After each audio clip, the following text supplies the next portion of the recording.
Bersama kita kembali di program Tukang Motivasi. Tema kita sahabat menjadi pribadi yang amanah. Kita masih bersama Kang Hari Santoso. Beliau adalah konsultan SDM. Silakan Anda ingin bertanya. Di sini sahabat, line telepon terbuka 8297299, SMS atau WA kita di 0812 3006 345. Baik Kang, yang pertama tadi sudah kita bahas begitu ya, yaitu integrity. Ya. Jadi integritas itu sebenarnya adalah keajekan atau kesinambungan kita dalam mempertahankan komitmen yang sudah kita buat. Keajekan komitmen ya, ya. Keajekan itu istiqomah. Al istiqomatun min alfin karomah. Sak temene istiqomah kuwi luwih becik, luwih akeh saka lebih banyak, lebih mulia dari 1000 kemuliaan, lebih baik daripada 1000 kemuliaan. Baik. Saka 1000 kemuliaan. Ya. Baik Kang, sudah ada bergabung dalam telepon nih Kang. Assalamualaikum. Waalaikumsalam. Ya, Ibu kita. Mata pelajaran amanah. Kalau Bu Rini ini sudah amanah sepertinya. Luar biasa. Insya Allah. Karena kita kan dipilih oleh Allah manusia untuk memikul amanah itu seperti Al-Ahzab ayat yang ke-72. Ini Pak Hari. Pak Hari kemarin Pak lihat di FB Salah yang dulu keren juga nih. Iya. Memang keren Bu. Iya, baik di TV maupun di Facebook itu keren. Iya. Jadi lebih keren dari yang Bu Rini bayangkan. Enggak, yang lihat pertama Salah kali, bukan Pak Hari asli, orang lain. Iya. Baik, silakan Bu Rini. Iya, ini Pak Hari. Kak, meraih apa? Tadi meraih amanah. Amanah. Itu gampang. Kita harus komitmen bersumpah akan mentaati perintah-perintah Allah dan meninggalkan larangan-larangan Allah. Nah, untuk amanah itu tadi, meninggalkan larangan-larangan Allah itu tadi, kalau tidak tahu ilmunya, ya dia tidak amanah. Jadi ilmunya digali dulu dengan komitmen mentaati perintah Allah, meninggalkan larangannya. Nah, sedangkan orang amanah itu kan mestinya harus punya iman, karena dengan mempunyai amanah itu kan menjadi aman. Dengan iman yang kuat, kokoh, tumbuh dengan baik, menjulang tinggi. Ini saya kiaskan pohon ditanam, sehingga dia tumbuh menjulang tinggi, cabang-cabangnya daunnya rindang yang dapat melindungi, meneguhkan orang-orang di bawahnya.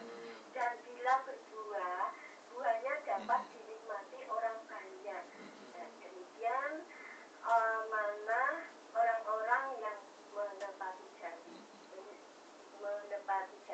Ini yang saya tanyakan, Pak Hari. Ini kan menjelang bayar zakat ya. Ini kalau saya merujuk hadis Rasul, sesungguhnya uang, dinar, dan dirham ini telah membinasakan orang-orang sebelum kamu, dan di masa yang akan datang akan membinasakan kamu juga. Nah, ini orang yang tidak jujur pada diri sendiri. Zakat maling masih tak melihat, cuma keluarkan satu. Misalnya ya. Kira-kira itu bisa diteruskan enggak? Tidak amanah tadi. Iya. Itu aja ya. Waalaikumsalam warahmatullahi wabarakatuh. Nah, ini dia ya pertanyaan. Ya. Ini pertanyaannya yang mesti jawab ahli fikih.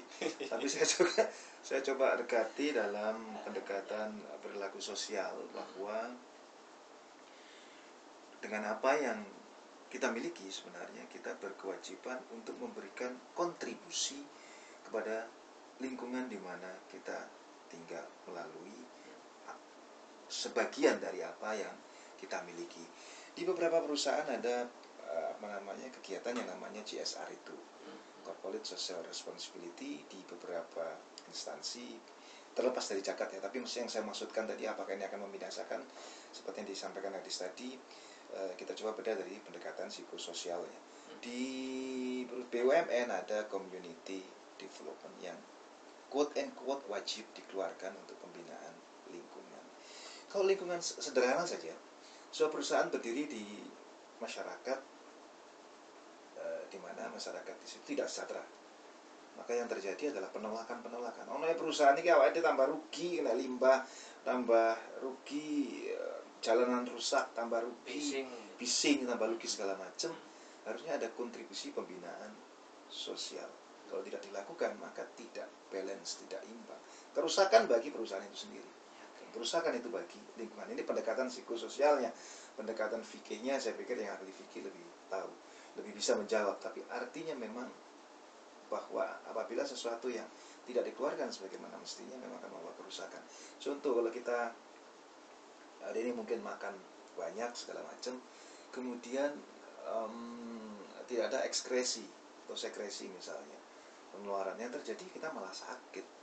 Nah, orang-orang yang sudah terlanjur cinta terhadap kekayaan, biasanya terlanjur cinta pada kekayaan, dia akan menghamba pada kekayaan itu, bukan pada yang memberi kekayaan.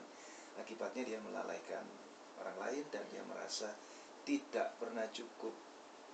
Sapa wonge sing selalu merasa kurang, ia bakal tidak pernah cukup. Jumlah berapapun, kalau dia merasa kurang, gak ono cukup. Contoh, gaji ke-13 dan mulai gaji ke-13 dan rapelan kenaikan gaji misalnya, misalnya dipotong dengan kerelaan hati, orang salah kaki, meskipun tidak ada ini kesepakatan tim, misalnya dipotong 5%. Nek wong merasa kurang, misalnya dari 5% kakean 0,5%, salah 15.000. Angel-angel. Misalnya gaji terimanya dia kurang lebih 7,5 juta. Mas Ali kan gajinya 7,5 juga kan? Iya kan? 7 koma kan? Iya, enggak lah kan. 7 koma ya? Enggak, masalah tanggal 7 sudah koma cari utangan. Gitu. Ya tahu aja ini kan. Enggak lah. 7 koma tanggal 7 koma cari utangan.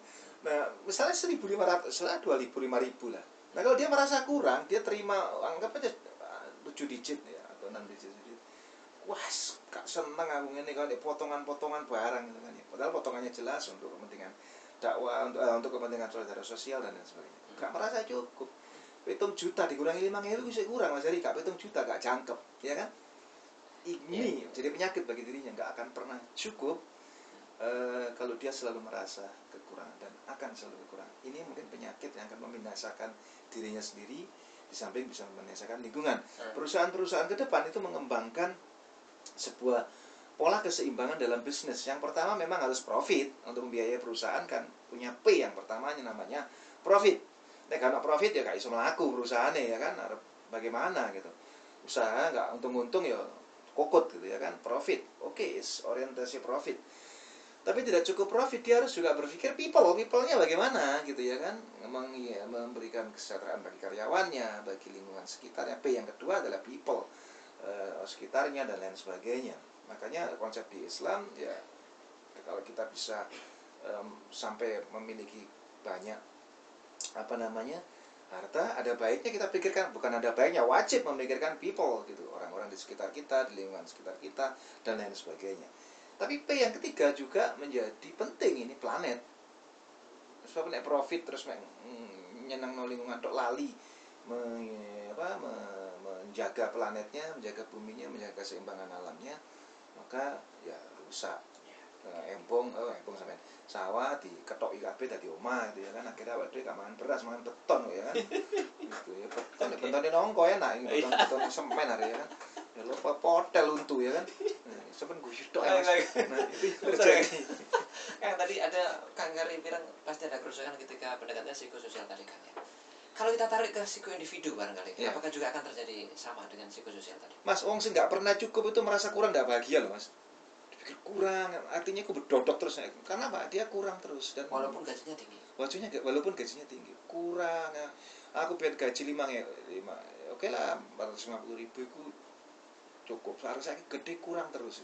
Saking kalau omongannya akhirnya kalau dia kurang, dia akan mengurangi hak orang lain. Nah, kalau dia mengurangi hak orang lain, contoh motong honore uang misalnya atau gajinya orang, dan orang itu tidak rela dipotong karena atau ditunda atau diutang atau diapa gak dibayar-bayar, tapi ujungnya gak utang rek implang. Nah, sampai guyu tok ae Mas. Mari ngono orang itu kan punya anak. Punya istri, satu istri, 2 orang anak, 3 orang membantu. Oke, 2 orang membantu, 1 membantu. Anggaplah dalam keluarga itu 5 orang. 5 orang itu gak rela kalau dikurangi haknya. Terus dongo nang pangeran. Ya Allah, jadikan orang itu wis pokoknya dongone elek lah. Iku didongakno wong 5, Mas. Dan kita kan tidak pernah tahu di doa dari mulut siapa doa itu terkabul. Lah nek wong sing dipotong iku ewonan. 5 ping sampai 5.000. 20.000 wong donga ngono kabeh. Apa gak bungkuk geger sampai nek meneh diminta. Belum lagi nanti harus bertanggung jawab. Dan insyaallah orang-orang yang tidak bisa memberi, dia tidak bisa menikmati arti pemberian Allah. Baik. Intinya ada jalan menuju binasa tadi kan ya. Kalau benar-benar tidak amanah. Ya, dari pendekatan psiko individual memang. Ya. Oke, baik. Karena akan merusak dirinya. Baik. Nafsu tidak pernah puas. Ya, itu murni jawabannya ya. Baik, Kang Hari, kita akan jeda dulu dan silakan sahabat bagi Anda yang ingin bergabung bersama kita. Anda boleh bertanya ya bersama Kang Hari di sini. Line telepon